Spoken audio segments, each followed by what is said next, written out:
Irregular periods గల మూడవ కారణం జీవనశైలి మార్పులు. కొన్ని రకాల అనారోగ్యకరమైన జీవనశైలి అలవాట్లు, అలాగే శరీరం బరువు పెరగడం లేదా తగ్గడం వంటివి ఋతుచక్రం నియంత్రించే హార్మోనుల సమతుల్యతలను దెబ్బతీస్తాయి. అలాగే అధిక వ్యాయామం, ముఖ్యంగా అథ్లెట్లలో ఋతుస్రావం ఆగిపోయే లేదా సక్రమంగా మారే స్థాయికి దారితీస్తుంది.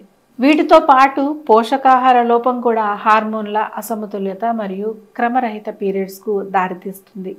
ఇక ఇర్రెగ్యులర్ పీరియడ్స్కు గల నాలుగవ కారణం ఆరోగ్య సమస్యలు. అనేక రకాల ఆరోగ్య సమస్యలు ఇర్రెగ్యులర్ పీరియడ్స్కు కారణమవుతాయి. ముఖ్యంగా గర్భాశయంలో నాన్ క్యాన్సర్ గ్రోత్ అయిన యుటరైన్ ఫైబ్రాయిడ్స్ కూడా ఈ సమస్యకు దారితీయవచ్చు. అలాగే పెల్విక్ ఇన్ఫ్లమేటరీ డిసీజ్ అంటే పిఐడి, పునరుత్పత్తి అవయవాలకు సంబంధించిన ఇన్ఫెక్షన్, ఇది కూడా పీరియడ్స్లో మార్పులకు కారణమవ్వచ్చు. ఇర్రెగ్యులర్ పీరియడ్స్కు గల చివరి కారణం మందులు. కొన్ని రకాల మందులు మీ పీరియడ్ సైకిల్పై ప్రభావం చూపుతాయి. ఉదాహరణకు బర్త్ కంట్రోల్ పిల్స్ కొంతమంది స్త్రీలలో పీరియడ్స్ను నియంత్రించగలవు. ప్రత్యేకించి మొదటి మాత్రను ప్రారంభించినప్పుడు లేదా ఆపినప్పుడు ఈ సమస్యను ఎక్కువగా గమనించవచ్చు.